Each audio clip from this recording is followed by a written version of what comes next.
Chicago, February 14, 1929. 7 men stand against a brick wall in a garage on North Clark Street. They think they're being searched by police. They're wrong. In 60 seconds, they will be dead, mowed down in the coldest, most calculated execution in American gangland history. It will be called the St. Valentine's Day Massacre, and it will go down as Al Capone's masterstroke, the day he finally wiped out his last rival on the north side of Chicago. Except for one thing. The man Capone wanted dead most wasn't in that garage. He was 2 blocks away, walking toward it, when he saw a police car pull up outside, and turned around. That single decision, made in the space of a heartbeat, on an icy Chicago morning, would let him live nearly 3 more decades past the empire he once ruled. His name was George Bugs Moran, and this is the story of the man who was supposed to die, and didn't. Before we get into it, I want to know who's riding with me tonight. Drop a comment and tell me where in the world you're watching from, and what time it is right now wherever you are.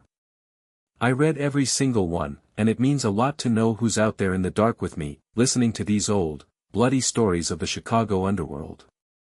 Alright, let's step back in time.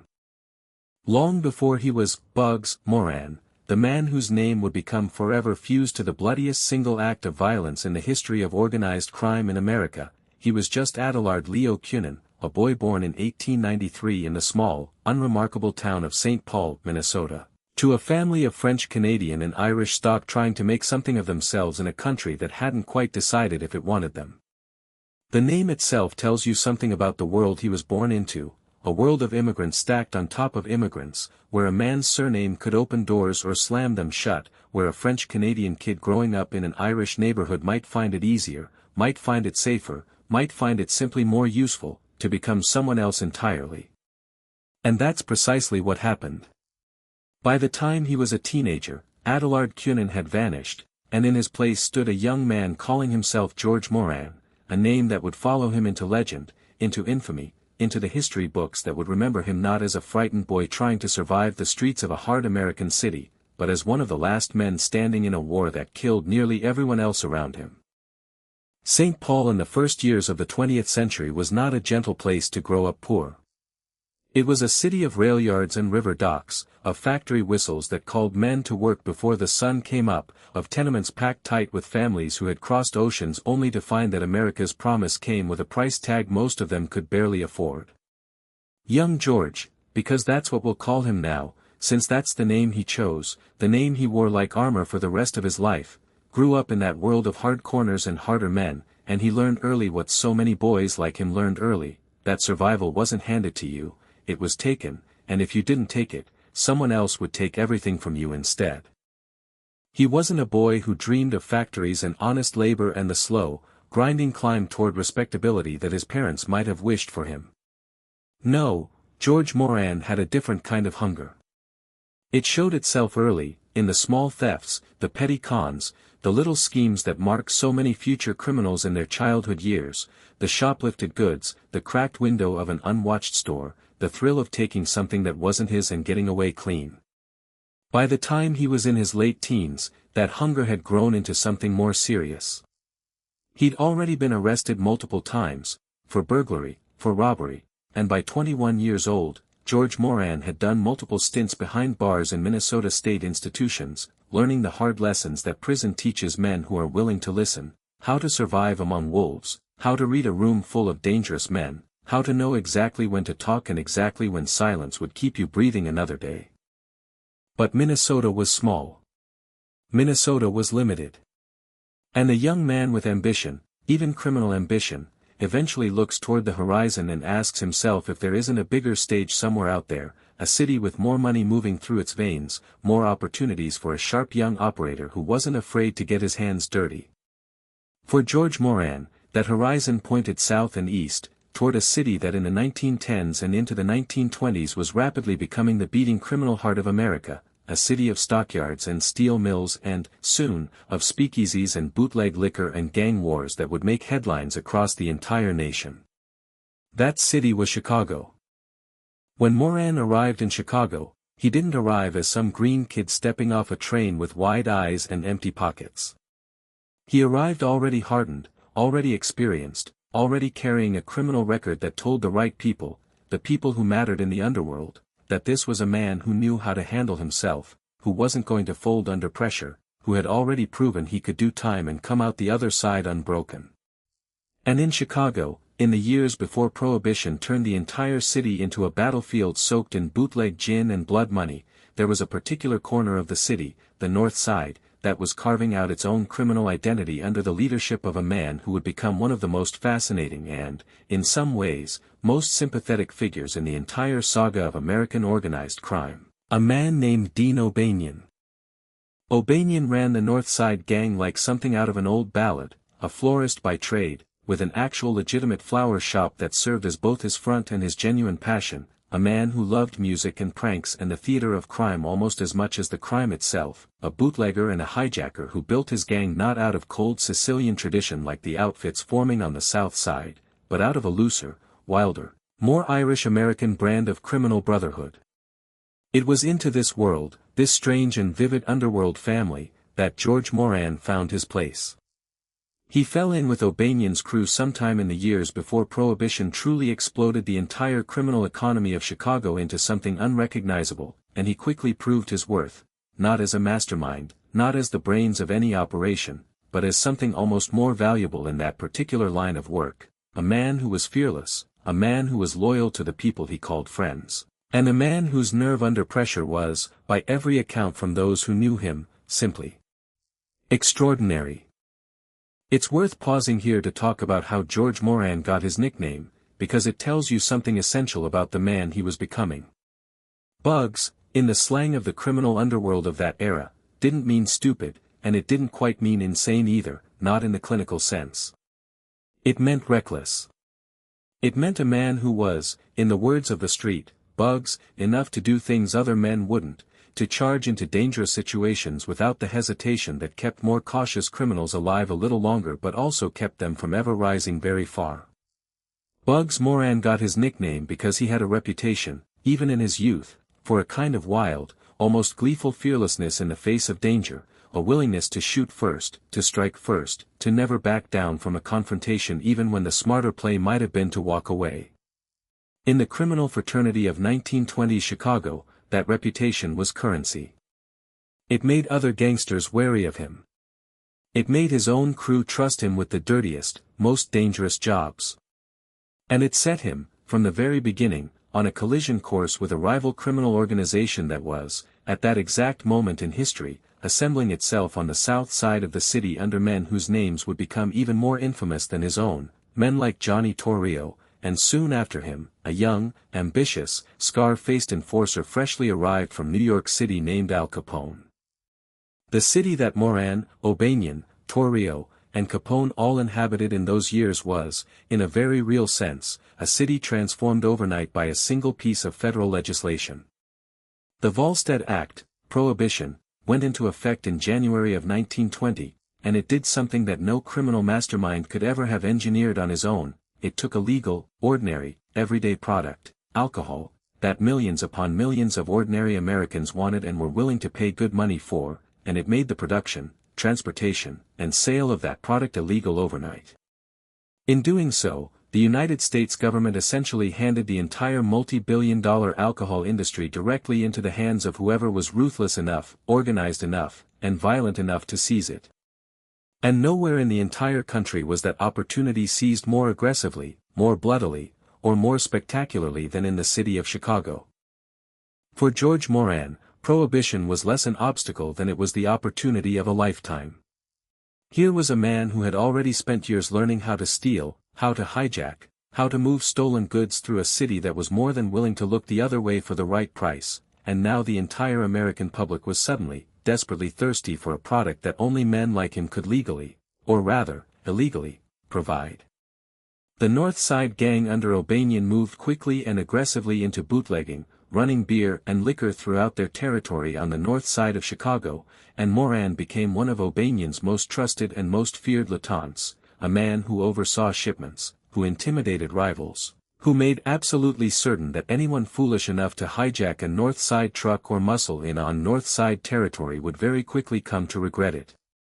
But the thing about an entire city suddenly awash in illegal liquor money is that it doesn't take long before the various criminal factions carving up that city start eyeing each other's territory with real hunger.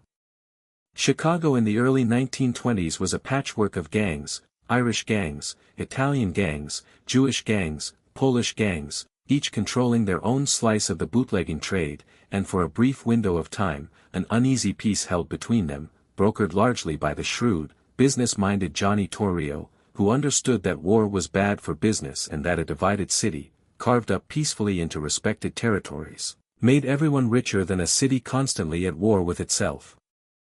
That peace, fragile as it was, could not hold forever. And the man who would ultimately shatter it, through a combination of his own recklessness, his own pride, and a series of decisions that historians still debate the full wisdom of, was Dean O'Banion himself. In November of 1924, O'Banion made a move that would prove to be the single most consequential mistake of his life. He sold his share of a brewery to Johnny Torrio, knowing full well, or so the story goes, that the brewery was about to be raided by police, essentially setting up his rival for arrest while pocketing a fat payout for a piece of property he knew was worthless. Torrio was arrested. Torrio was humiliated. And in the underworld of 1920 Chicago, humiliation was a debt that could only be repaid in blood. On November 10, 1924, 3 men walked into O'Banion's flower shop on North State Street, his beloved shop, the place where he spent his happiest hours arranging blooms for funerals and weddings across the city, a strange and almost poetic detail that would echo through every account of his death for the next 100 years. O'Banion reached out to shake hands with one of the men, believing, perhaps, that this was simply a customer, or perhaps a rival come to make peace. Instead, the men opened fire. O'Banion was shot multiple times and died on the floor of his own flower shop, surrounded by the very blossoms he loved, his blood staining the petals red. For George Moran, the murder of Dean O'Banion was not simply the loss of a boss. It was the loss of a friend, a mentor, a man who had brought him into a criminal family and treated him, by every account, with genuine warmth and respect. And it was, from that day forward, the beginning of an obsession that would define the rest of Moran's criminal career, a burning, unquenchable desire for vengeance against the men he believed responsible, Johnny Torrio, and increasingly, the rising young enforcer who was quickly becoming the true power behind Torrio's throne, a man named Al Capone. What followed O'Banion's assassination was not a single act of retaliation but the beginning of a war that would stretch across years, claim dozens of lives, turn the streets of Chicago into a genuine battlefield, and ultimately produce, on a cold February morning in 1929, the single most infamous massacre in the entire history of American organized crime.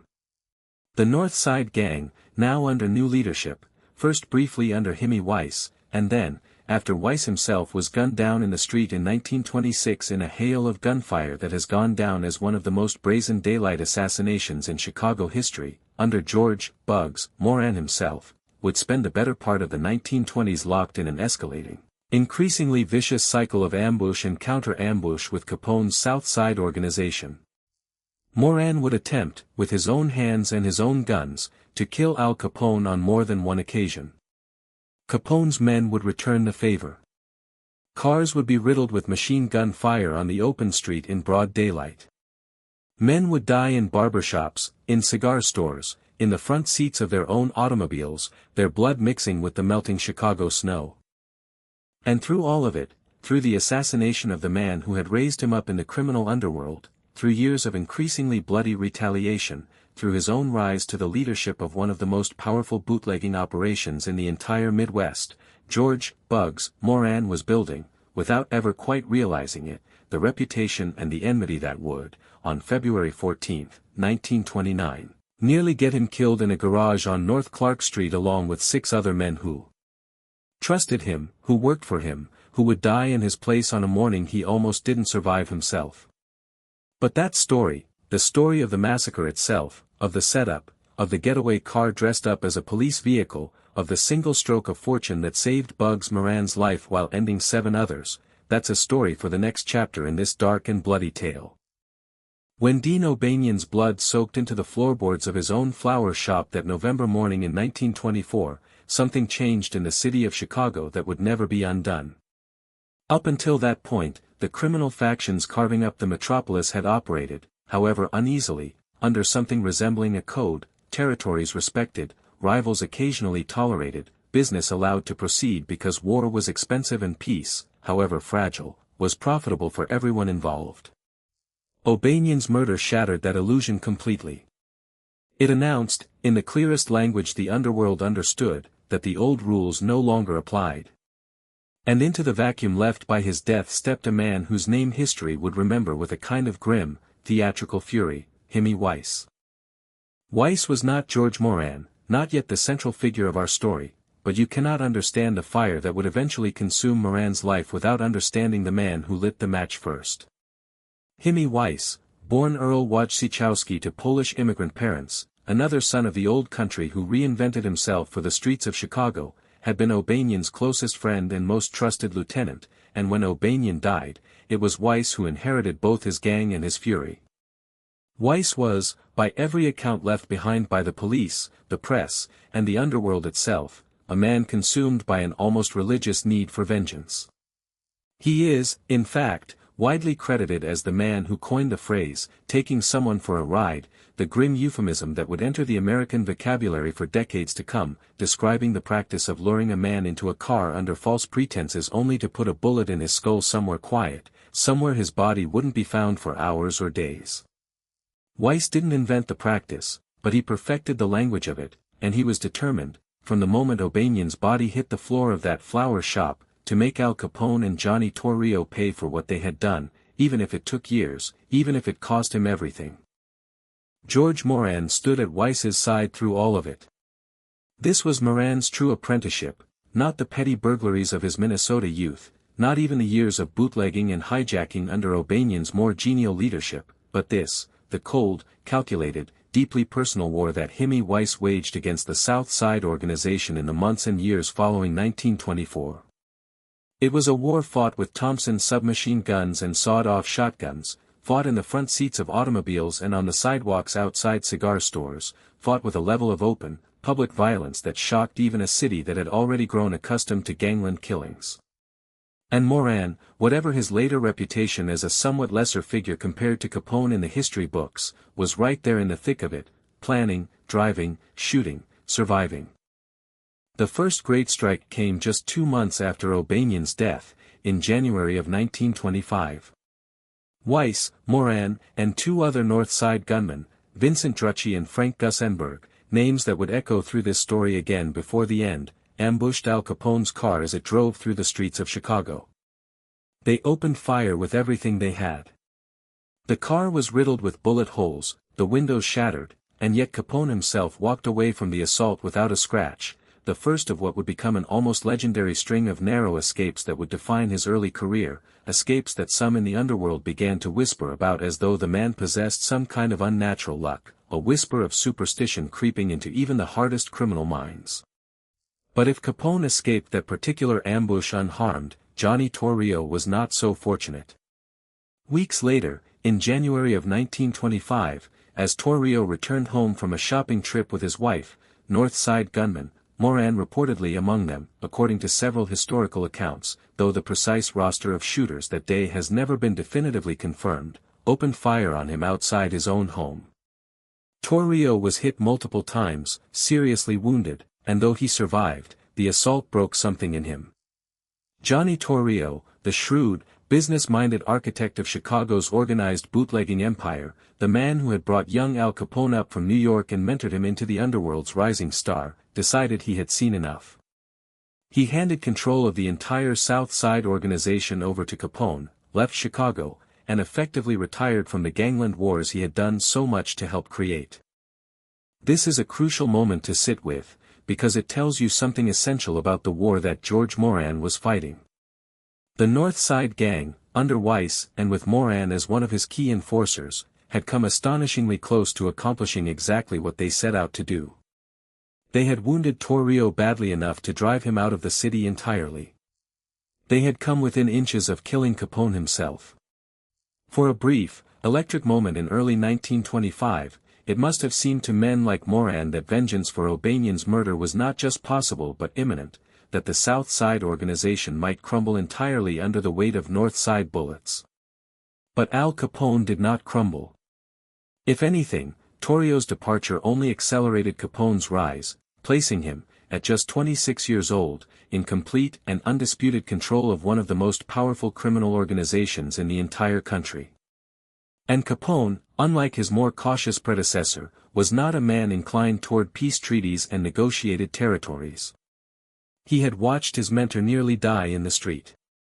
He understood, with total clarity, that Himmy Weiss and the North Side Gang were not going to stop until either they were dead or he was.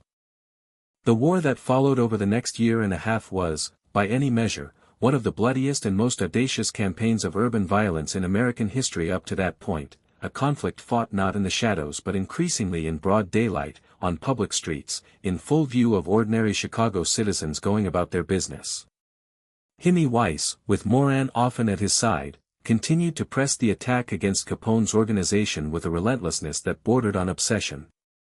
And on September 20, 1926, the North Side Gang staged what remains, even today, one of the most brazen assaults in gangland history, an attack so audacious that it briefly made international headlines. A convoy of cars, packed with North Side gunmen wielding Thompson submachine guns, drove past the Hawthorne Hotel in Cicero, Illinois, Capone's headquarters at the time, and simply opened fire on the building, spraying it with more than 1,000 rounds of ammunition in a matter of minutes, while Capone himself dove for cover beneath a table inside. It was an assault of pure, theatrical violence, an announcement to the entire city that the North Side Gang was not intimidated, was not backing down, and was willing to turn the streets of a Chicago suburb into a war zone in broad daylight to prove it. Once again, remarkably, Capone survived without injury. But if Capone possessed an almost supernatural knack for escaping death, Himmy Weiss did not share that particular fortune. Just 3 weeks after the Hawthorne Hotel assault, on October 11, 1926, Weiss was walking near the very flower shop where O'Banion had been murdered nearly 2 years earlier, a location that, by this point, had taken on an almost mythic, cursed quality within the underworld, when Capone's men opened fire from a nearby building. Himmy Weiss was cut down in the street, killed almost within sight of the spot where his friend and predecessor had died. He was struck by numerous bullets and died almost instantly, becoming the second consecutive leader of the North Side Gang to be assassinated by Capone's organization within the span of 2 years. It was in the aftermath of Weiss's death that George Moran, the reckless, fearless enforcer who had fought at O'Banion's side and then at Weiss's side through years of escalating gang warfare, finally rose to the very top of the North Side Gang's leadership. He was, by this point, no longer simply a loyal soldier carrying out the vengeance-driven schemes of other men. He was the man who would have to decide, for himself, how this war would be fought, and whether it could ever truly be won. And the position he inherited was, in almost every practical sense, a losing one. The North Side Gang, weakened by the loss of 2 successive leaders to Capone's guns, was smaller and less resourced than the sprawling South Side organization it continued to war against. Capone, meanwhile, had spent the preceding years consolidating not just territory but political protection, buying off police officials, judges, and city officials throughout Chicago and its surrounding suburbs to a degree that gave his organization a level of institutional cover that Moran's North Side outfit could never quite match. Capone was, by 1927 and 1928, arguably the single most powerful private citizen in the entire city of Chicago, a man whose criminal empire generated tens of millions of dollars annually, who lived in a kind of gaudy, untouchable splendor, who had effectively purchased the loyalty or the silence of enormous portions of the city's law enforcement apparatus. And yet Moran did not stop fighting. If anything, the loss of his 2 mentors, O'Banion and Weiss both cut down by Capone's guns, seemed only to deepen his commitment to a war that, by any rational calculation, the North Side Gang could not ultimately win. Under Moran's leadership, the gang continued running its bootlegging operations throughout the North Side, continued hijacking rival shipments, continued its campaign of harassment and sabotage against Capone's business interests, and continued, whenever the opportunity presented itself, to try to kill Al Capone directly. There is a particular story from this period, recounted in numerous histories of the era, that captures something essential about the almost theatrical, almost personal nature of the war Moran was waging, a story of Moran's men hijacking truckloads of whiskey belonging to Capone's organization, whiskey that Capone himself had imported at enormous expense from Canadian sources across the border, and Moran's open, taunting satisfaction in depriving his rival of both product and profit, a small but stinging humiliation delivered again and again over the years, 1,000 tiny cuts inflicted against an enemy who could not always be reached with a single decisive blow. It's worth understanding, too, what kind of a man George Moran had become by this point in his life, not simply a gangster locked in a blood feud, but a figure who, in certain circles, had cultivated something resembling a public reputation as one of the more colorful and even, in a strange way, more sympathetic characters of the Chicago underworld. Unlike Capone, who ruled through a combination of raw violence and carefully cultivated public relations, Capone gave interviews, posed for photographs, positioned himself as something of a folk hero to certain segments of Prohibition-weary Chicago who resented the temperance laws being forced upon them. Moran cultivated a reputation of his own, one built around a kind of rough-edged, almost old-fashioned criminal code. He was known, among his own men and even among some of his rivals, for a degree of personal loyalty that was considered unusual even within the underworld's own particular value system. Men who worked for Moran often stayed loyal to him for years, through good times and increasingly desperate ones, in a way that speaks to something genuine in how he treated the people under his command. He was, by numerous accounts, a man of considerable personal charm when he wanted to be, capable of a kind of rough Irish-American wit that made him popular in the North Side neighborhoods where his gang operated, neighborhoods that, in some ways, saw Moran less as a criminal menace and more as a local figure who provided both illegal liquor and, in his own strange way, a form of order and protection. But charm and loyalty could not change the fundamental arithmetic of the war Moran was fighting. Every year that passed saw Capone's organization grow larger, richer, and more politically entrenched, while the North Side gang, though it survived and continued to fight, found itself increasingly squeezed, its territory nibbled away, its resources strained, its leadership decimated by a seemingly endless succession of assassinations and near assassinations on both sides. By 1928, the conflict between Moran and Capone had become one of the most closely watched and most notorious criminal rivalries in the entire country, chronicled breathlessly by Chicago newspapers that had, by this point, developed something of a morbid fascination with the whole bloody spectacle. Reporters covering the Chicago underworld during this period wrote about Moran and Capone with a kind of dark, dramatic flair that only added to both men's growing infamy, two rival kings locked in a war that neither seemed willing or able to end, a war that had already claimed dozens of lives on both sides and showed no sign of slowing down. And it was into this atmosphere, this powder keg of years of accumulated grievance, of two murdered predecessors, of hijacked shipments and ambushed cars and a hatred that had curdled into something almost personal and almost eternal between two men who had, by this point, spent the better part of a decade trying to kill each other, that the events of early 1929 would unfold. Al Capone, watching his rival continue to defy him year after year, watching the North Side gang continue to disrupt his operations and humiliate his organization even as his own empire grew to unprecedented size and wealth, appears to have finally decided that half measures were no longer sufficient. The ambushes, the drive-by shootings, the individual assassinations of Moran's lieutenants one by one, none of it had been enough to break the North Side gang's will to resist, and none of it had come close to killing Moran himself, who had, by a combination of caution and sheer luck, managed to avoid every attempt made on his life over the preceding years. What Capone wanted now, according to virtually every historian who has studied this period, was not another skirmish, not another drive-by, not another single assassination that would leave Moran's organization wounded but intact and thirsting for further revenge. What Capone wanted was an ending, a single, decisive, overwhelming stroke that would eliminate Moran and his top lieutenants all at once, in one blow so devastating that the North Side gang would simply cease to exist as a fighting force, its leadership wiped out entirely, its will to continue the war extinguished along with the lives of the men who had sustained it for so long. The plan that emerged from this desire, meticulously organized, chillingly professional, involving out-of-town gunmen brought in specifically so they wouldn't be recognized, a fake police raid designed to lower the guard of men who had learned to fear bullets but not badges, would become, within a matter of weeks, the single most infamous act of gangland violence in American history. It would take place in a garage on North Clark Street on the morning of February 14, 1929. And George "Bugs" Moran, the man it was designed to kill above all others, the man whose death would have ended the war once and for all, would not be inside that garage when the shooting started. Why he wasn't there, what small, almost accidental sequence of events spared his life while 7 other men died in his place, is one of the strangest and most enduring mysteries in the entire history of American organized crime.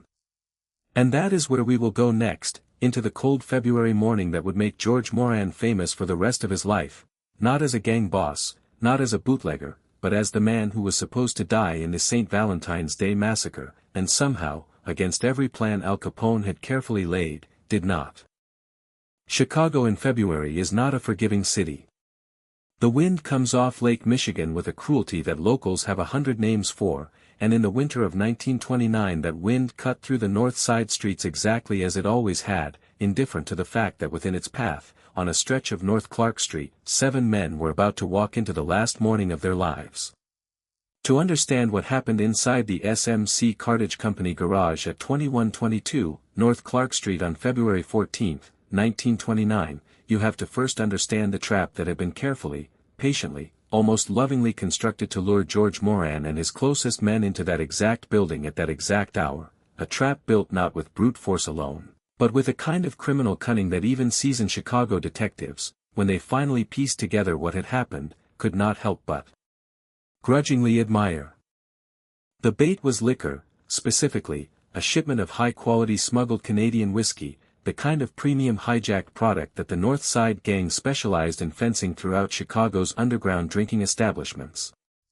A bootlegger named Steve accounts vary on the full details of exactly how this contact was arranged, and some historians believe the man may have been an unwitting go-between rather than a knowing conspirator, had reportedly offered Moran's organization a shipment of whiskey at a bargain price, to be delivered to the SMC Cartage garage, a nondescript brick warehouse that Moran's gang used as one of several storage and distribution points for their bootlegging operation.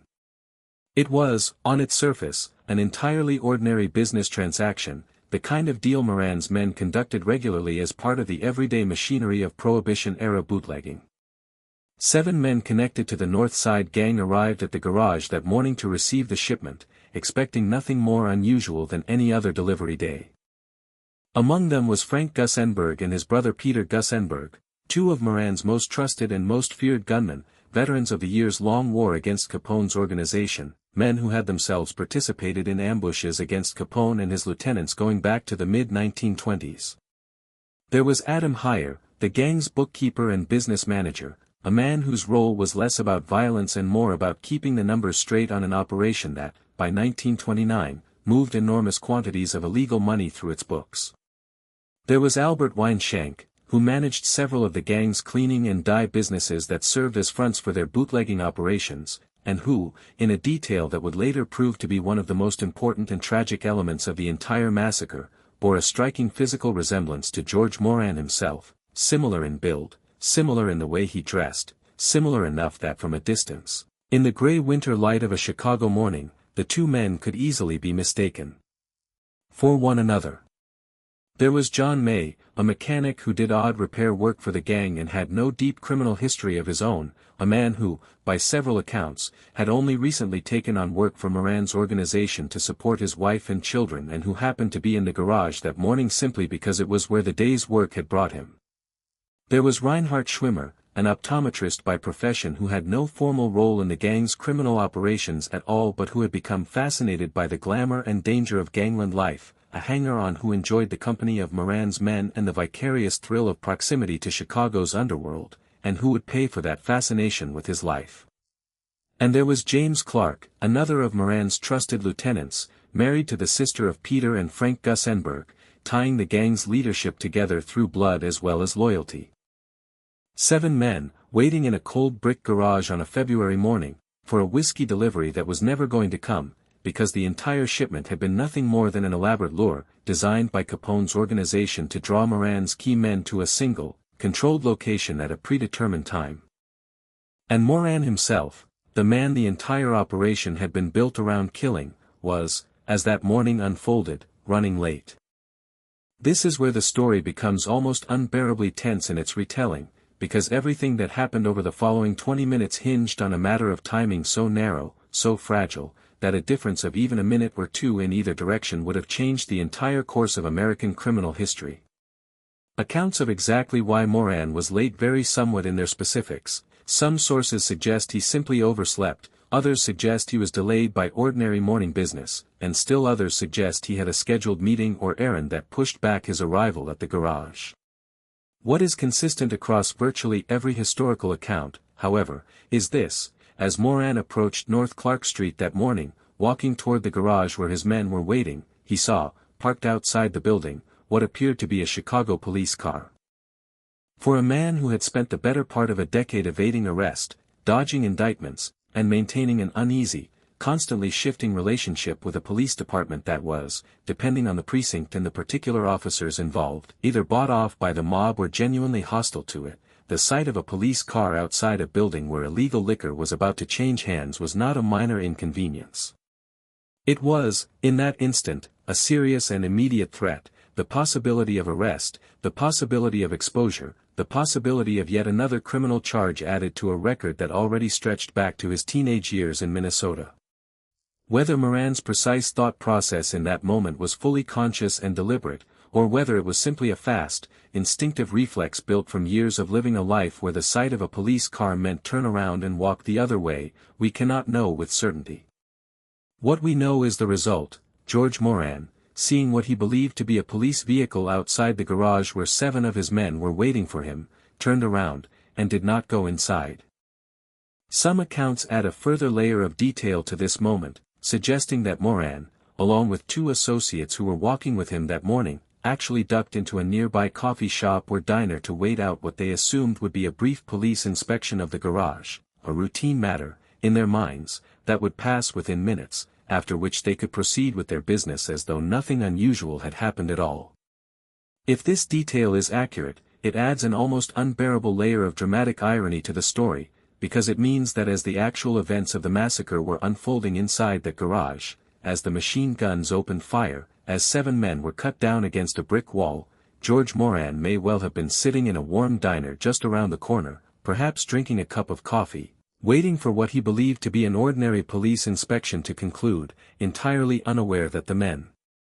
inside that garage were, at that very moment, being murdered in his place. Because what Moran had seen was not, in fact, a genuine Chicago police vehicle carrying out any legitimate law enforcement action. It was a car that had been made to look exactly like one, outfitted to resemble an official police vehicle, part of an elaborate ruse constructed by Capone's men specifically to allow armed gunmen to approach the garage, enter the building, and catch Moran's men completely off guard, all while appearing, to any who witnessed it, to be nothing more than a routine police raid on a suspected bootlegging operation. Inside the garage, this is precisely what the 7 waiting men believed was happening as well.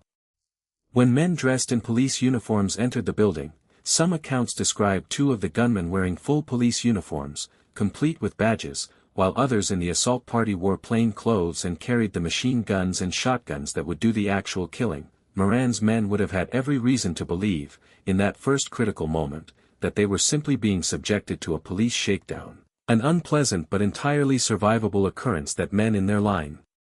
of work had experienced many times before. The standard, almost reflexive response to a police raid in that world was compliance, not resistance. You put your hands up, you let yourself be searched, perhaps you paid a bribe or endured a brief trip to the station, and you lived to continue your business another day. It was a response so deeply conditioned into the culture of Prohibition-era bootlegging that it made the 7 men in that garage catastrophically, fatally vulnerable to exactly the kind of deception that had been constructed against them.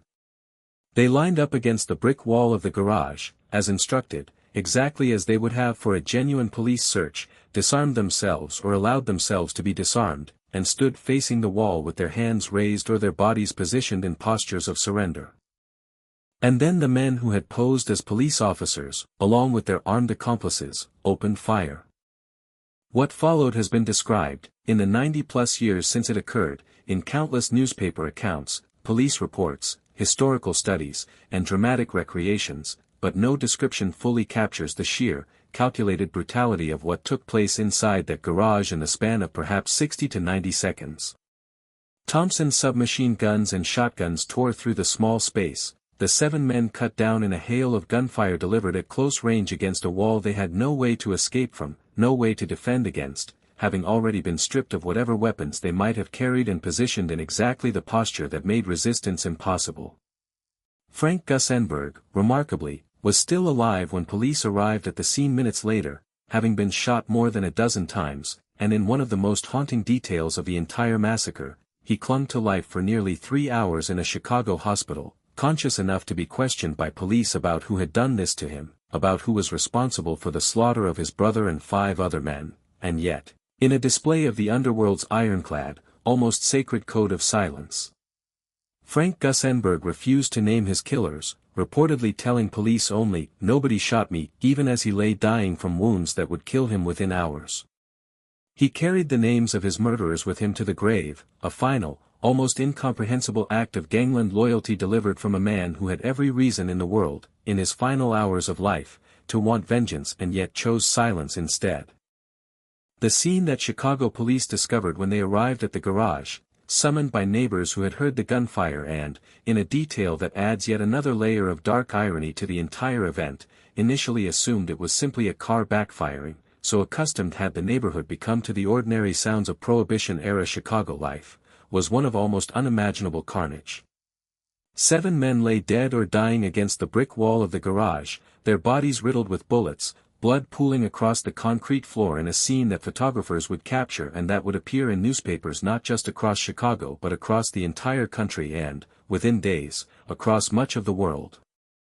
The image of that garage, of those bodies against that wall, became instantly and permanently iconic, a single photograph that would come to symbolize, more than any other image from the entire Prohibition era, the sheer scale of violence that America's experiment with alcohol prohibition had unleashed upon its own cities.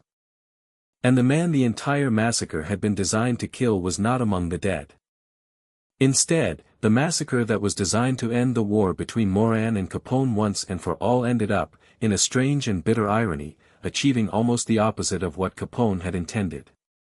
Yes, Moran's organization was devastated. The North Side Gang lost 7 of its key men in a single morning, including several of its most capable and most loyal lieutenants, a blow from which the gang would never fully recover its former strength or standing in Chicago's criminal underworld. But Moran himself survived, and in surviving, he became something that Capone could never have anticipated or wanted, a living symbol, a martyr's counterpart, the man who had escaped the massacre that killed everyone around him, forever associated in the public imagination and in the history books with an act of violence so shocking, so audacious, and so meticulously planned that it would come to define an entire era of American crime, and Moran's own escape from it would come to define him personally for the rest of his life, following him like a shadow through every year that remained to him. The public and political fallout from the massacre was immediate and severe, and it would ultimately prove to be one of the most significant miscalculations of Al Capone's entire criminal career, perhaps the single most consequential mistake he ever made, one that would set in motion the chain of events that would eventually bring down his empire entirely. But that story of consequence, of federal investigation, of public outrage transformed into political will, and of what became of George Moran in the years that followed his miraculous escape, is where we will turn next, because surviving the massacre, as it turned out, was only the beginning of an entirely new and far darker chapter in the life of the man who was supposed to die on North Clark Street. There is an old and bitter truth that runs through the history of organized crime in America, one that George Moran would come to understand with painful clarity in the months and years following the massacre that took his men but spared his life. Sometimes the moment of your greatest triumph is, in fact, the beginning of your slowest and most complete unraveling. Moran had escaped death on North Clark Street through nothing more than a glance, a hesitation, a turn on his heel at precisely the right instant. But the war he had inherited from O'Banion and Weiss, the war he had spent years fighting with a kind of stubborn, almost suicidal determination, was effectively over the moment those 7 bodies hit the garage floor, not because Moran had lost the will to fight, but because there was, quite simply, almost nothing left for him to fight with. The scale of the loss cannot be overstated. In a single morning, the North Side Gang had been stripped of Frank and Peter Gussenberg, 2 of its most experienced and most feared gunmen, veterans of nearly every major confrontation with Capone's organization going back years. It had lost Adam Heyer, the man who kept the gang's books, who understood the financial machinery that kept the organization's bootlegging empire running. It had lost James Clark, tied by marriage into the very heart of the gang's leadership structure. These were not replaceable men. They were not foot soldiers who could be swapped out for the next eager young criminal willing to carry a gun for a share of the profits. They were the institutional memory, the muscle, and the operational backbone of an organization that had already been fighting an increasingly uphill battle against a rival with vastly superior resources for the better part of 5 years. When they died, they took with them not just their own lives but a substantial portion of the North Side Gang's remaining capacity to function as a serious criminal organization. And Moran, in the immediate aftermath, found himself in an almost impossible position. He knew, with total certainty, who was responsible. The operation bore every hallmark of Capone's organization, from the meticulous planning to the ruthless efficiency of the execution itself, and Moran said as much publicly, telling reporters in the days after the massacre that, "Only Capone kills like that," a quote that would be repeated in newspapers across the country and that has echoed through nearly every historical account of the massacre written in the decades since. But knowing who was responsible and being able to do anything about it were 2 entirely different matters. The North Side Gang, gutted of its leadership and its most capable enforcers, simply did not have the manpower, the resources, or, perhaps most importantly, the momentum any longer to mount any kind of serious retaliatory campaign against an organization that had just demonstrated, in the most horrifying way imaginable, exactly how far it was willing to go and exactly how capable it was of executing a plan with surgical precision. There is something genuinely tragic in trying to imagine what those weeks must have been like for George Moran, a man who had spent his entire adult criminal life defined by a reputation for fearlessness, for a willingness to strike back against any threat no matter how dangerous, suddenly finding himself facing the one enemy he could not simply outfight or outmaneuver, the sheer, grinding weight of loss and diminished capacity. He had survived the massacre, yes, but survival, in this context, was beginning to feel less like a victory and more like a kind of curse, a man left standing amid the wreckage of everything he had built, watching the organization he led crumble not from a single decisive blow but from the slow, inevitable consequence of having lost too many of the people who had made that organization function in the first place.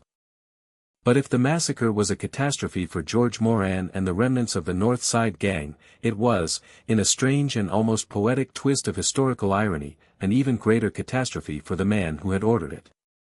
Al Capone had conceived of the St. Valentine's Day massacre as the decisive stroke that would finally and permanently eliminate his last serious rival for control of Chicago's underworld, and in a narrow, tactical sense, it very nearly succeeded. The North Side Gang would never again pose a serious military threat to Capone's organization.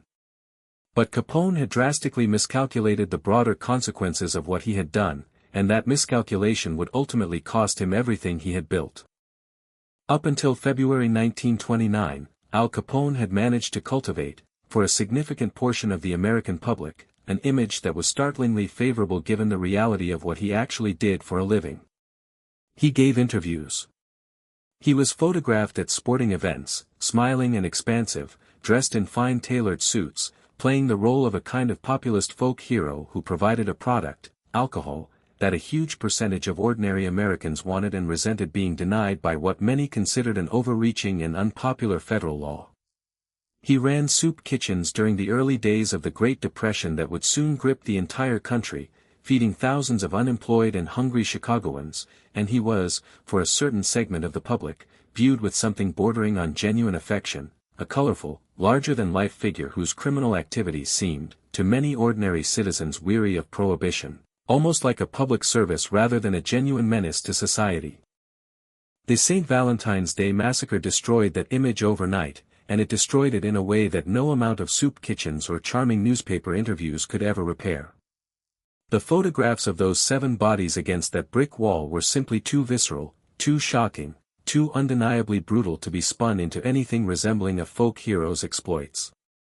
This was not a romanticized gangland shootout between willing combatants, it was a cold-blooded, meticulously staged execution of men who had been tricked into surrendering their weapons and lining up against a wall, gunned down with no chance whatsoever to defend themselves. The American public, and more importantly the American press, recoiled from the massacre with a level of genuine horror that transformed Al Capone almost overnight from a colorful rogue into what he had, in truth, always actually been, one of the most dangerous and ruthless criminals in the history of the country. Newspapers that had once treated Capone with a kind of wry, bemused fascination now demanded action. Editorial pages across the nation called for federal intervention. And crucially, the massacre drew the attention of officials in Washington, D.C., who had, up until that point, largely left the matter of Chicago's gangland violence to local authorities that everyone understood to be thoroughly compromised by Capone's money and influence. It was in this atmosphere of national outrage that the federal government began to seriously turn its attention toward Al Capone, not, ultimately, through any investigation into the massacre itself, which, despite ballistics evidence and years of investigation, would never result in any successful prosecution of the actual gunman involved, but through an entirely different avenue of attack that would prove, in the end, to be Capone's true undoing. Federal investigators, led eventually by figures who would become legendary in their own right, began building a case against Capone not for murder, not for bootlegging, not for any of the violent crimes that had made him infamous, but for the comparatively mundane offense of income tax evasion, the simple, provable fact that a man living in extraordinary luxury, spending enormous sums of money on mansions and cars and clothing, had never paid federal income tax on the millions upon millions of dollars his criminal empire generated. It was this investigation, gathering momentum throughout the early 1930s in no small part because of the public outrage the massacre had generated, that would eventually put Al Capone behind bars in 1931, sentenced to 11 years in federal prison, effectively ending his reign over the Chicago underworld and removing him permanently from the city whose criminal landscape he had dominated for nearly a decade. There is a genuine and almost Shakespearean irony in this outcome that deserves to be sat with for a moment. Al Capone had ordered the massacre specifically to eliminate George Moran and destroy the North Side Gang once and for all, believing that with his last serious rival removed, his own position atop Chicago's underworld would be permanently secured.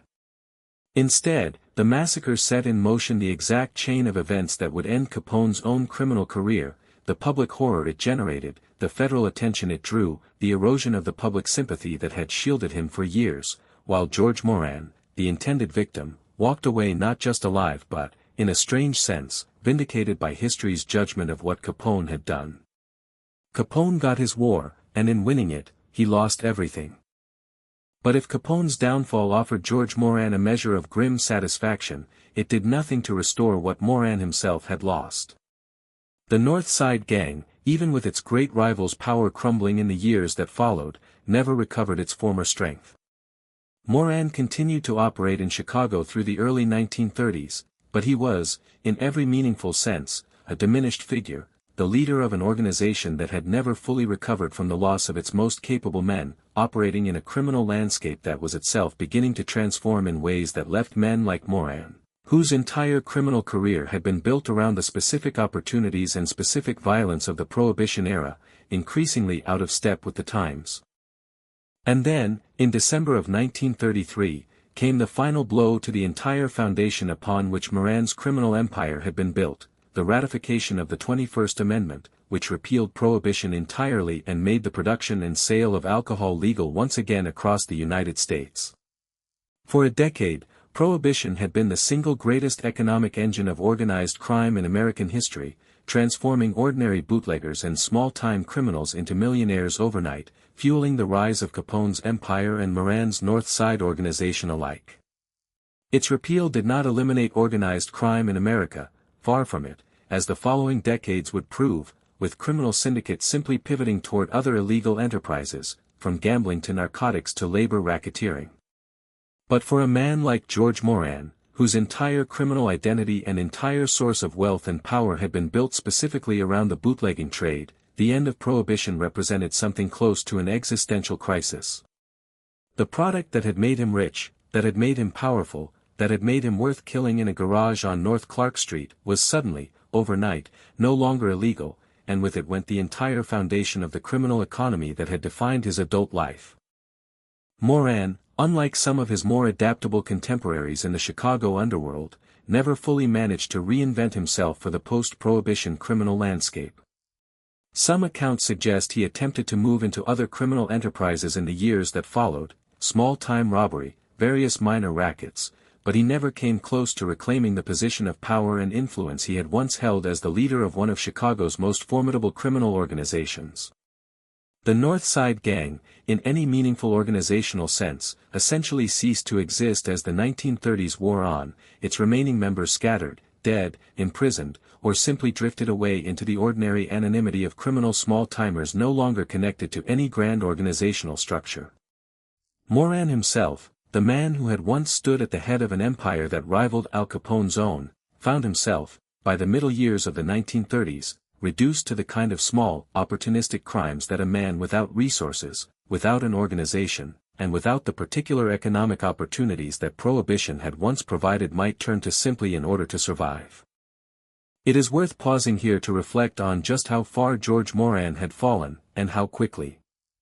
This was a man who, in the mid-1920s, had commanded a criminal organization that moved enormous quantities of illegal liquor throughout one of America's largest cities, who had waged a years-long war against Al Capone's organization with real resources and real manpower behind him, who had been feared and respected in equal measure throughout the Chicago underworld. And within less than a decade of surviving the massacre that was supposed to kill him, he had become something considerably smaller and considerably sadder, a middle-aged man with a criminal record stretching back to his teenage years, no longer commanding an organization of any real significance, increasingly reliant on the kind of small-scale, low-reward criminal activity that had characterized his very earliest years as a young thief in St. Paul, Minnesota, decades earlier.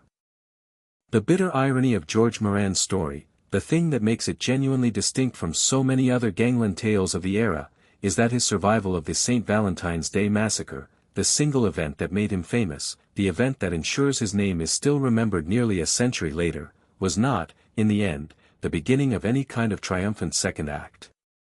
It was, instead, the beginning of a long, slow, and increasingly grim decline that would eventually see him convicted of relatively minor crimes, sentenced to federal prison not for the grand gangland warfare of his younger years but for comparatively small-time bank robbery schemes carried out with whatever remaining criminal associates he could find, and ultimately reduced, by the final years of his life, to a figure who bore almost no resemblance to the powerful, feared gang leader who had once commanded the entire north side of Chicago and fought Al Capone to something approaching a standstill. How George Moran's story ultimately ended, the crimes of his later years, the prison sentences, the increasingly desperate circumstances of a man who had once stood at the very center of one of America's most notorious criminal wars, and the final, quiet, almost forgotten manner of his death, so utterly unlike the blaze of gunfire and headlines that had defined his younger years, that is where our story turns next, into the final chapters of a life that began with a boy reinventing himself in St. Paul, rose to the heights of Chicago's bloody underworld, and would ultimately end in a place and a manner that almost no one watching his rise in the 1920s could ever have predicted. By the mid-1930s, the city that George Moran had once ruled a significant portion of had changed almost beyond recognition from the Chicago of his glory years.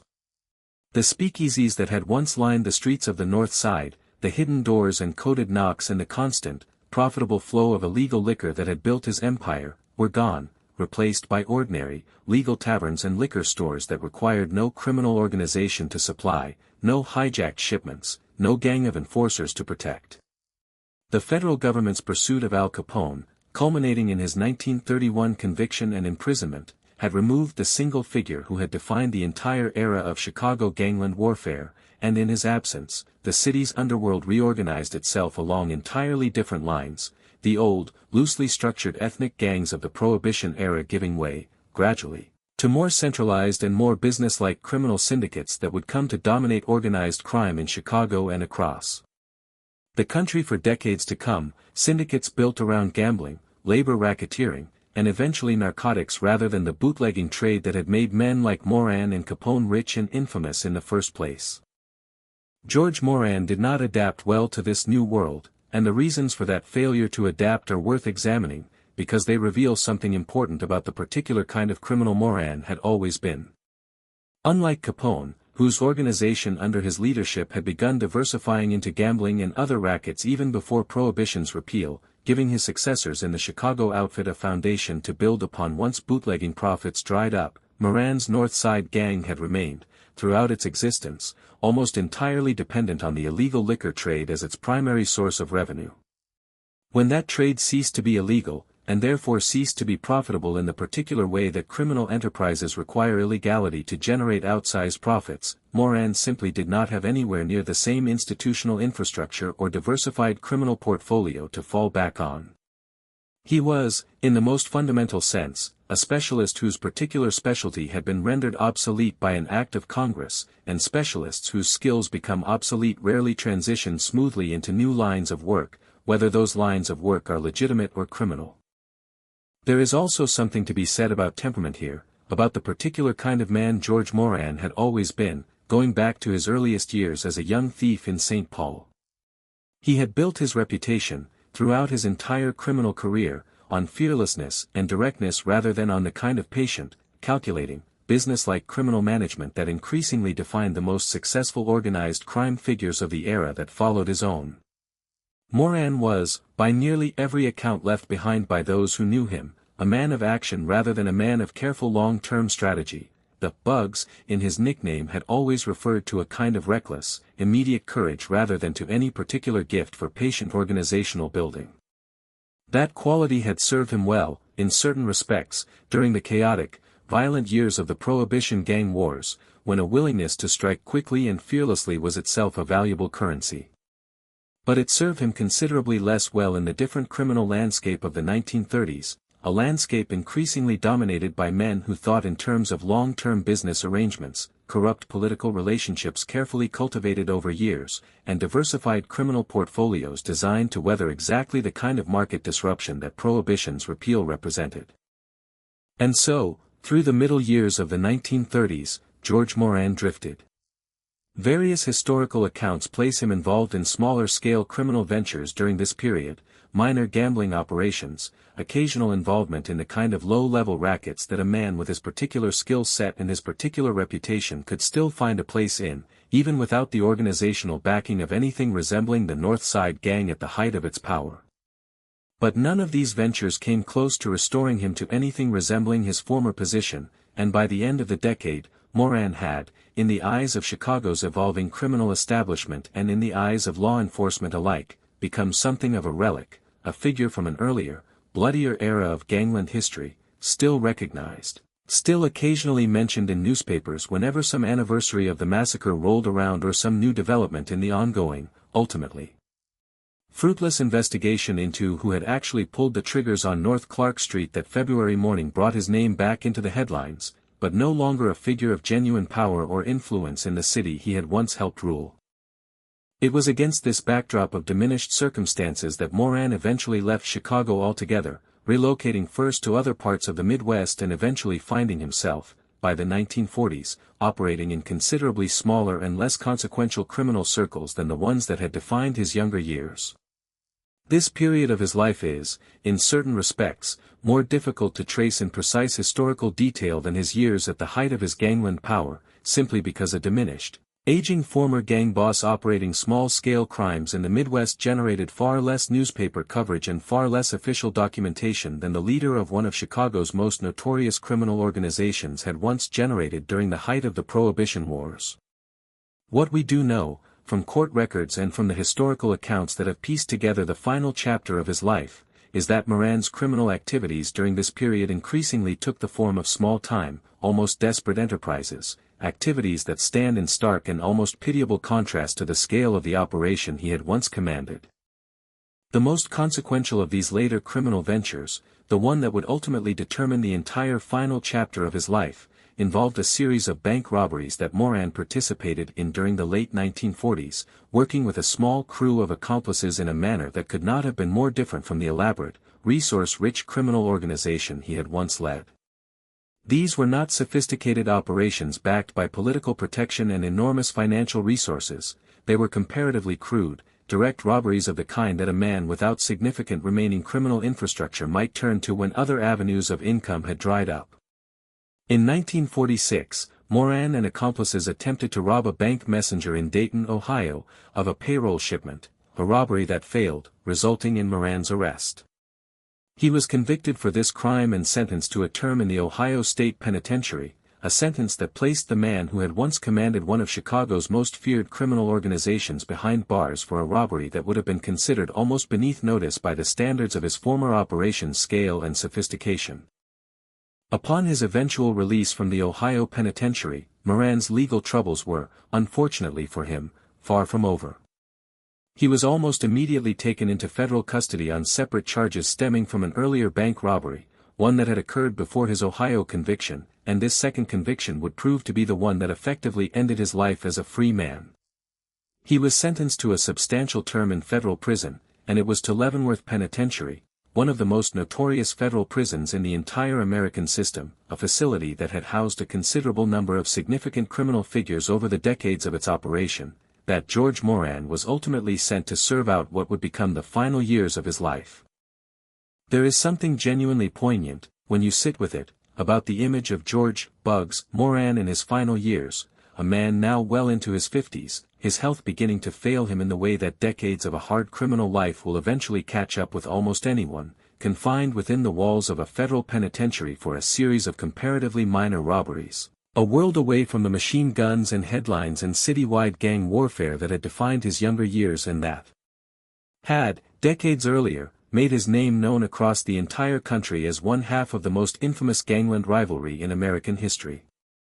The man who had once stood at the center of a war that claimed dozens of lives, who had survived an assassination attempt specifically designed to kill him along with 6 other men who were not so fortunate, who had built and lost an empire built on illegal liquor, spent his final years not in the kind of dramatic, violent end that so often befell the gangland figures of his era, but in the comparatively quiet, almost mundane circumstances of an aging federal prisoner serving out a sentence for crimes that, by the standards of his own younger self, would have seemed almost embarrassingly small in scale. It was while incarcerated at Leavenworth that George Moran's health finally, definitively failed him. He had been diagnosed with lung cancer, a diagnosis that, combined with his advancing age and the general toll that decades of hard living had taken on his body, meant that his remaining time was measured not in years but in a considerably shorter span. He died within the walls of Leavenworth Penitentiary on February 25, 1957, a death that occurred, in one of the final ironic notes of a life defined by ironic timing, just 11 days after the 28th anniversary of the massacre that had made him famous, the massacre he had so narrowly and so improbably survived nearly 3 decades earlier. His death received nowhere near the newspaper coverage that his younger years of gangland warfare had generated.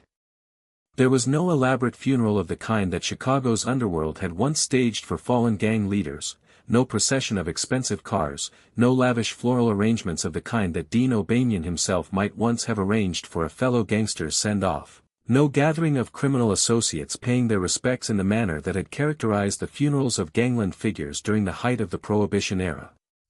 He was, according to most historical accounts, buried in a simple, unmarked grave in the prison cemetery at Leavenworth, a burial that stands in almost unbearably stark contrast to the scale of the criminal empire he had once commanded and the historical infamy that his survival of the St. Valentine's Day massacre had permanently attached to his name. The man whose escape from that garage on North Clark Street had become one of the most enduring and most frequently retold details in the entire history of American organized crime died, in the end, largely alone, largely forgotten by the broader public, in a prison cemetery with no headstone bearing his name to mark the spot. There is a particular kind of tragedy embedded in this ending, one that goes beyond the simple facts of Moran's decline from powerful gang leader to forgotten federal prisoner. It is the tragedy of a man whose entire historical legacy, whose entire claim to a place in American criminal history, rests not on anything he actively achieved or built, but on an act of chance, a glance at a car that turned out not to be a police vehicle, a decision to turn and walk away made in a fraction of a second, on a February morning nearly 3 decades before his death. George Moran spent years fighting Al Capone, built and led a significant criminal organization, waged a war that claimed dozens of lives on both sides, and yet the single thing that history remembers him for, the single detail that ensures his name still appears in books and documentaries and articles nearly a century after the events in question, is not anything he did, but rather something that did not happen to him. He is remembered, above all else, as the man who was supposed to die and didn't, a strange kind of historical fame, built not on achievement but on absence, on the empty space where his body should have been among the 7 found against that brick wall. And perhaps that is fitting, in its own dark way, for a man whose entire life, from the moment young Adelard Cunin reinvented himself as George Moran on the streets of St. Paul, had been defined by a certain kind of restless reinvention and unpredictability, a man who could never quite be fully captured or defined by any single chapter of his own story, who rose from petty thief to feared gang leader to forgotten federal prisoner, whose greatest historical significance came not from a plan he executed but from a plan that failed to catch him, and who ended his days, ironically and almost unbearably quietly, in a prison far from the city whose streets he had once ruled, dying of an ordinary disease rather than gangland bullets, buried without ceremony in a grave that even today most visitors to Leavenworth would walk past without a second glance, never knowing that beneath their feet lay the remains of the man who survived the St. Valentine's Day massacre. The story of George "Bugs" Moran, when we step back and look at it in its entirety, is ultimately a story about the strange, unpredictable machinery of history itself, about how a single moment of chance can elevate an otherwise unremarkable criminal figure into permanent historical infamy, and about how survival, so often imagined as the ultimate victory in stories of violence and danger, can in its own way become its own particular kind of curse, condemning a man to watch everything he built slowly crumble around him in the decades that followed his miraculous escape. It is a story that asks us to consider what it truly means to survive something, not simply the physical fact of remaining alive, but the much harder, much longer task of finding some way to build a meaningful life in the years that follow a catastrophe that claimed nearly everyone around you, a task that George Moran, by nearly every measure available to us, ultimately failed to accomplish. There is a peculiar and deeply unsatisfying truth sitting at the center of the St. Valentine's Day massacre story, one that tends to surprise people encountering the full history for the first time, despite being perhaps the most famous single act of gangland violence in American history, despite generating one of the largest criminal investigations Chicago had ever seen up to that point, despite decades of subsequent research by historians, journalists, and true crime writers who have pored over every available scrap of evidence. Nobody was ever successfully convicted of murder for what happened inside that garage on North Clark Street. The crime that made George Moran famous, the crime that ended the North Side Gang and set in motion the chain of events that would eventually bring down Al Capone, remains, in the strict legal sense, an unsolved case to this very day. Understanding why requires us to step back from Moran's personal story for a moment and look closely at the investigation itself, at what the police found, what they suspected, who they arrested, and why, in the end, none of it was ever enough to produce a conviction.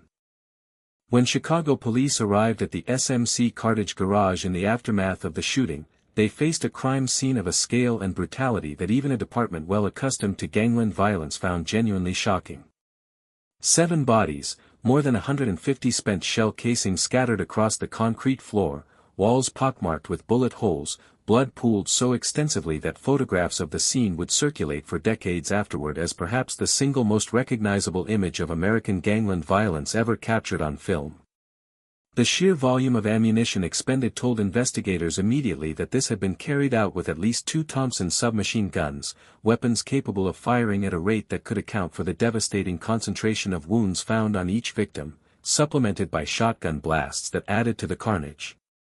This was not the work of 1 or 2 gunmen with pistols, this was an assault carried out by a coordinated team, using military-grade automatic weapons, in a manner that spoke to serious planning, serious resources, and serious criminal sophistication. The ballistics evidence recovered from the scene would, in fact, go on to play a genuinely important role in the broader history of American forensic science, even though it never produced a conviction in the massacre case itself.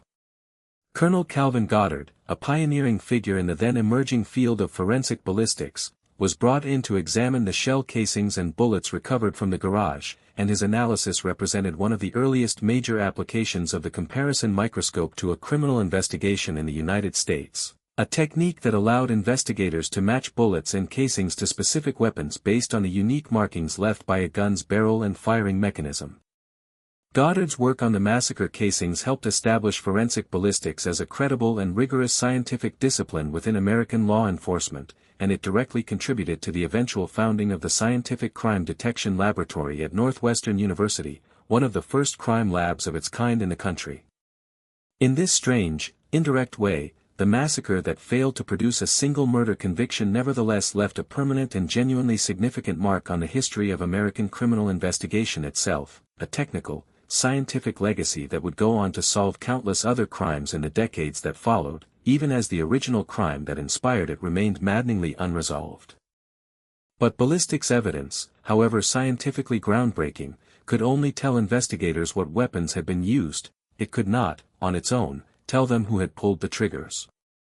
And it was here, in the effort to identify and prosecute the actual gunman, that the investigation ran into the same wall that so many Chicago gangland investigations of the era eventually hit, a code of silence so absolute, so deeply ingrained in the criminal culture of the time, that even a crime of this magnitude, this public horror, this national infamy, could not crack it open. Frank Gussenberg, as we discussed earlier, lay dying for nearly 3 hours after the shooting and, despite direct police questioning about who had shot him, refused to name his killers, taking whatever knowledge he possessed to his grave. No other witnesses came forward with the kind of detailed, credible testimony that could support a murder prosecution. Neighbors had heard the gunfire but had seen little of what actually transpired inside the garage itself. And the broader criminal underworld of Chicago, whatever its private suspicions about who was responsible, was not about to volunteer testimony to police in a city where cooperating with law enforcement against Capone's organization was, quite literally, a potentially fatal decision. That said, investigators and historians alike have never had much genuine doubt about who was ultimately responsible for ordering the massacre, even without a formal conviction to confirm it. Every strand of circumstantial evidence, every piece of underworld intelligence gathered by police informants, every subsequent historical investigation has pointed toward Al Capone's organization as the party responsible, carried out specifically to eliminate George Moran and cripple the North Side Gang once and for all. Capone himself, notably, had arranged to be conveniently out of the state of Illinois at the time of the massacre, staying at his winter home in Florida and even arranging to be seen meeting with local law enforcement officials there on the very day of the killing, a carefully constructed alibi that, whatever its transparent convenience, made it legally impossible to place him at the scene or directly connect him to the planning of the attack in any way that could survive courtroom scrutiny. The man most historians and investigators of the era believed to have actually organized and led the assault team was Jack McGurn, a Capone lieutenant known within the underworld by the nickname Machine Gun, a moniker that, whatever its exact origins, certainly fit a man who was widely suspected of having orchestrated one of history's most notorious machine gun massacres. McGurn had his own personal grievance against members of the North Side Gang, reportedly stemming from an earlier assassination attempt against him that he believed had been orchestrated by Moran's organization, giving him a motive that went beyond simple loyalty to Capone. McGurn was arrested and questioned in connection with the massacre, but he, too, had constructed an alibi, one that would become almost as famous, in its own strange way, as the massacre itself.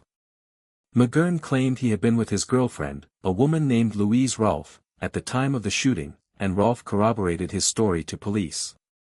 The press, with a flair for the dramatic that characterized so much of the era's crime reporting, dubbed her the Blonde Alibi, and her testimony, whatever its actual truthfulness, was sufficient to prevent prosecutors from building a case against McGurn that could survive in court. He was never convicted of any involvement in the massacre. Beyond McGurn, investigators over the years developed suspicions about several other men believed to have been part of the actual assault team, including out-of-town gunmen brought in from outside Chicago specifically because their unfamiliar faces would not be recognized by Moran's men when they arrived at the garage, a detail that speaks to the level of careful planning behind the entire operation. Names like Fred Burke, a gunman with a violent criminal record who operated across several states and who was linked to the massacre through ballistics evidence recovered years later in an unrelated case, have surfaced repeatedly in historical accounts of the massacre's likely perpetrators. In a genuinely remarkable turn of events, when Fred Burke was eventually arrested in Michigan in 1929 for an unrelated killing of a police officer, investigators searching his residence discovered 2 Thompson submachine guns that, when tested using the same forensic ballistics techniques that Calvin Goddard had pioneered in the massacre investigation, were matched to the shell casings recovered from the SMC Cartage garage. This was, in a very real sense, the strongest physical evidence ever developed connecting a specific individual to the weapons used in the massacre.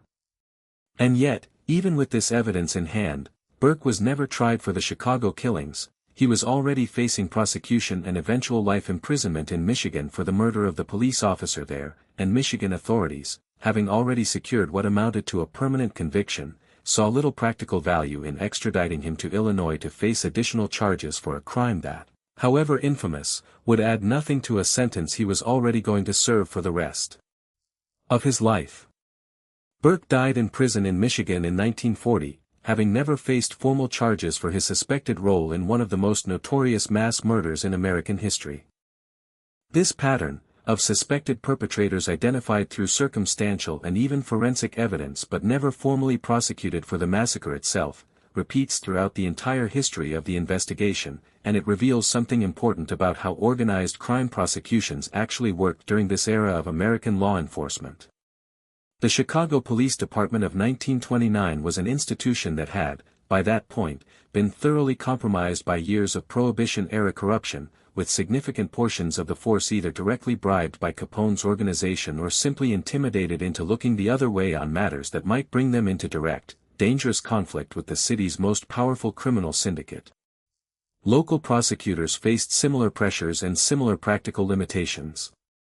Witnesses who might have provided crucial testimony understood, with total clarity, the fate that awaited anyone who cooperated too openly with authorities against Capone's organization, a fate that the massacre itself had just demonstrated with horrifying, unambiguous clarity.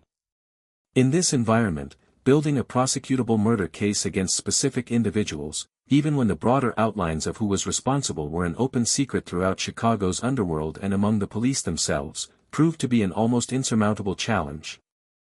It's worth noting, too, the strange and somewhat bitter historical irony that while the massacre itself was never solved in any formal legal sense, it nevertheless proved to be enormously consequential for American law enforcement's broader campaign against organized crime, just not through the direct channel of a murder prosecution. As we discussed in the previous chapter, the public outrage generated by the massacre's brutality, combined with the erosion of Capone's carefully cultivated public image, created the political pressure and public will that ultimately led federal authorities to pursue Capone through income tax evasion charges rather than through any direct prosecution for murder or bootlegging. In this sense, the massacre did eventually claim its most significant casualty, Al Capone's own criminal empire, even though the specific act of violence that set that chain of events in motion was never itself formally adjudicated in any American courtroom. It is one of the strange, indirect ways that the massacre reshaped American criminal justice, not through a direct conviction for the crime itself, but through the broader political and law enforcement consequences that the crime's sheer brutality helped unleash. For George Moran himself, the fact that his men's killers were never formally brought to justice must have been its own particular, ongoing source of bitterness throughout the remaining decades of his life. He had told reporters in the immediate aftermath of the massacre that he knew who was responsible, and history has largely vindicated that public assertion. Virtually every serious historical account of the massacre identifies Capone's organization, and likely Capone's direct order, as the source of the attack. But knowing something with moral and historical certainty is a very different thing from seeing it proven and punished within a court of law, and Moran, for all his own considerable history of violence and criminality throughout his career, never received the kind of formal legal vindication that might have offered some measure of closure for the loss of 7 men who had trusted him, who had worked for him, and who had died in an ambush specifically designed to kill him instead. There is one more dimension of the massacre's legacy worth exploring before we close this chapter, and it concerns the way the event was almost immediately absorbed into American popular culture, transformed within just a few years of its actual occurrence into something approaching mythology, a process that would only intensify as the decades passed and the real, specific historical details of the crime gradually gave way to a more generalized, almost archetypal cultural memory of Prohibition-era gangland violence. Within just a few years, the massacre had become a fixture of American popular entertainment, referenced and dramatized in films, later in television, eventually in countless books and documentaries that would continue to be produced right up through the present day, nearly a century after the actual events took place.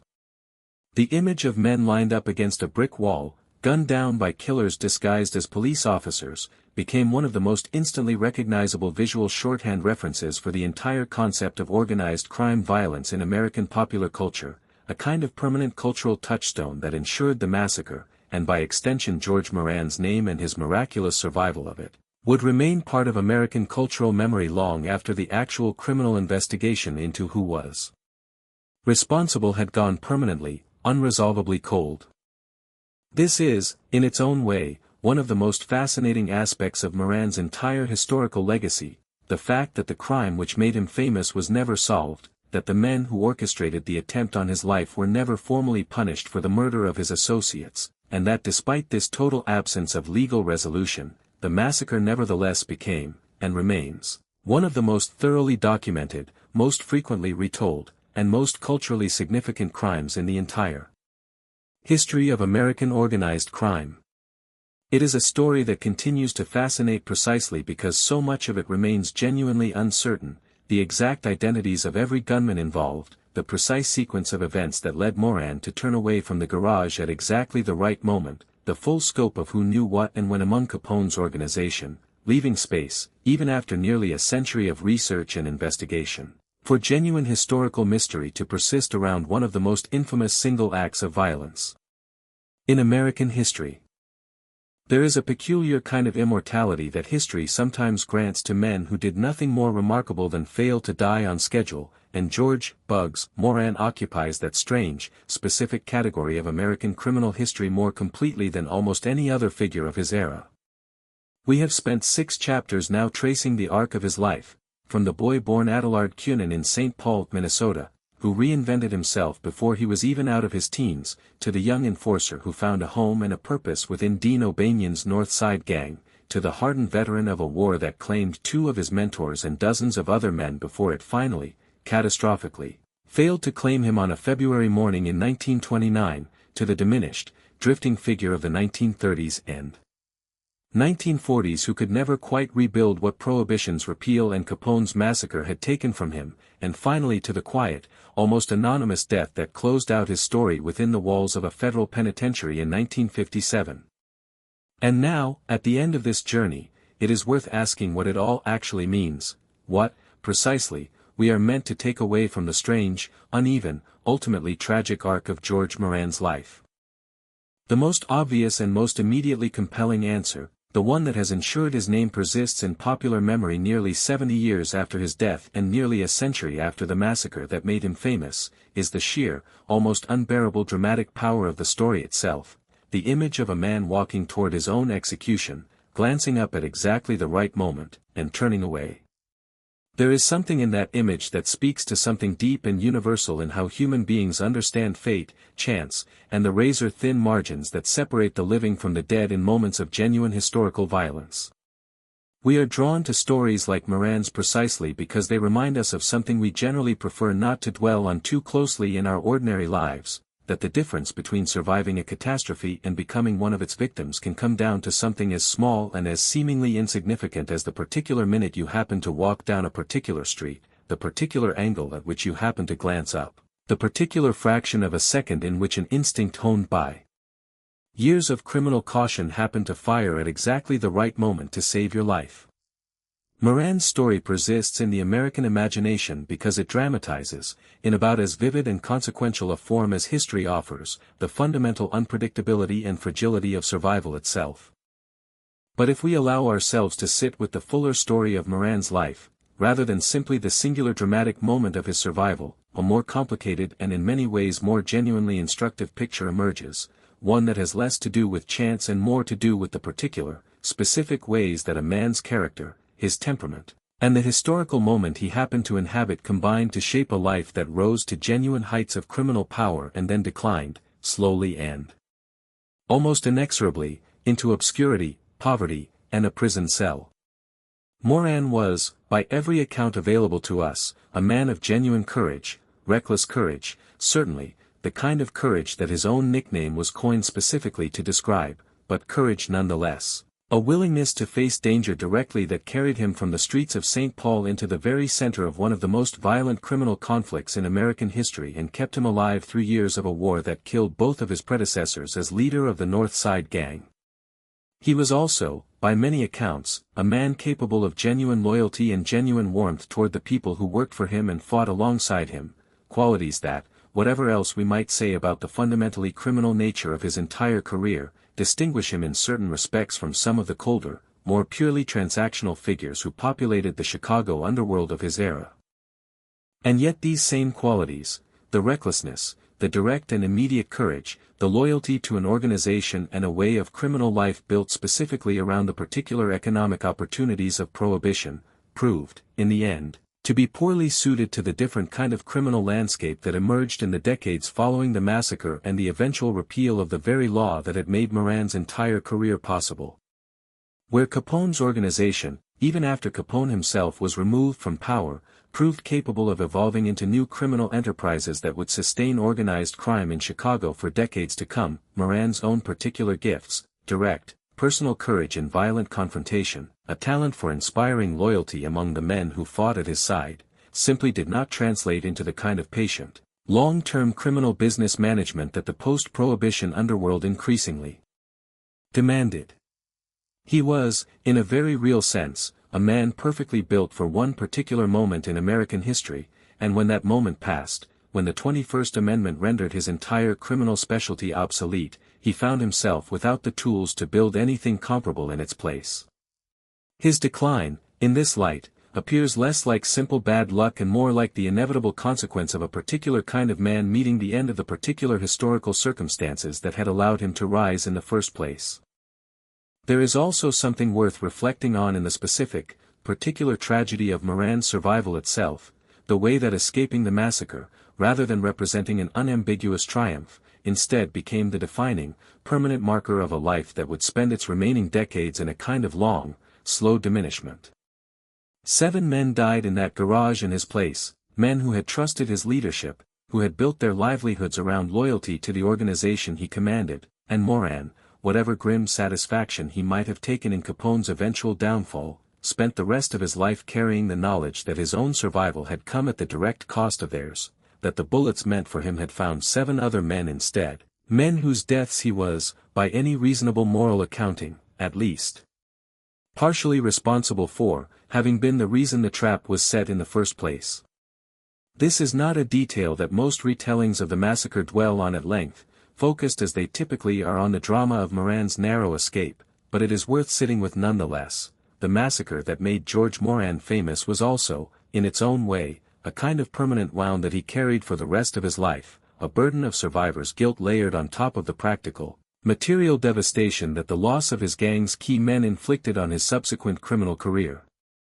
It's worth, too, returning briefly to the strange and enduring mystery at the center of the entire massacre story, the fact that despite the passage of nearly a century, despite the forensic breakthroughs that Calvin Goddard's ballistics work helped establish, despite decades of subsequent historical research and investigation, we still do not know, with complete legal certainty, the full roster of men who actually carried out the killings inside that garage.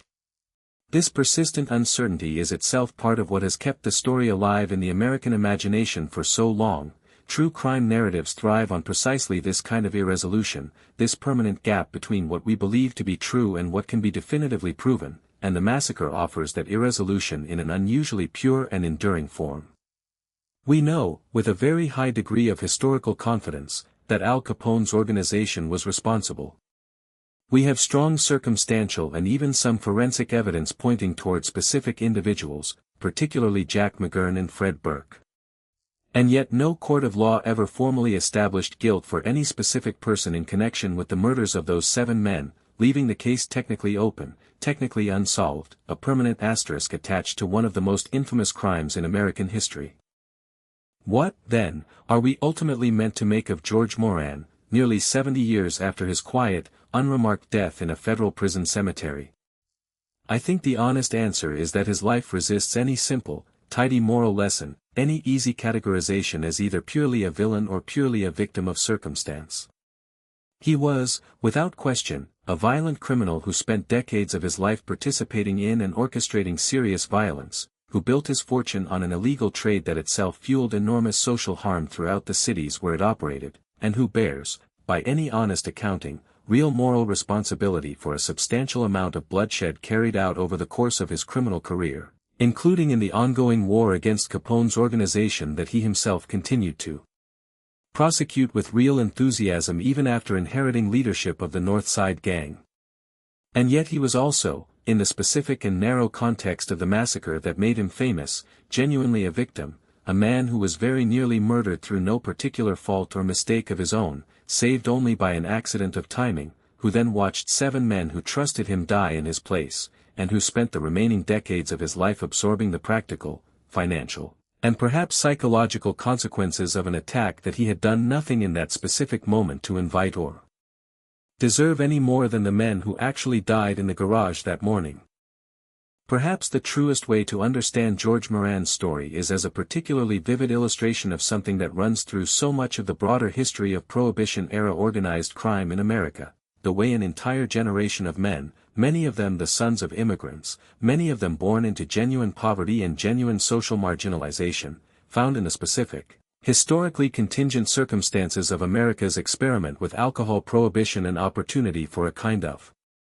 wealth, power, and social advancement that would otherwise have been entirely closed off to them, and the way that opportunity, built as it was on illegality and violence, ultimately proved to be a trap as much as a ladder, elevating men like Moran to heights of criminal power that came bundled inseparably with the constant threat of violent death, legal prosecution, and, for those who managed to survive both of those immediate dangers, the eventual, inevitable reckoning that came when the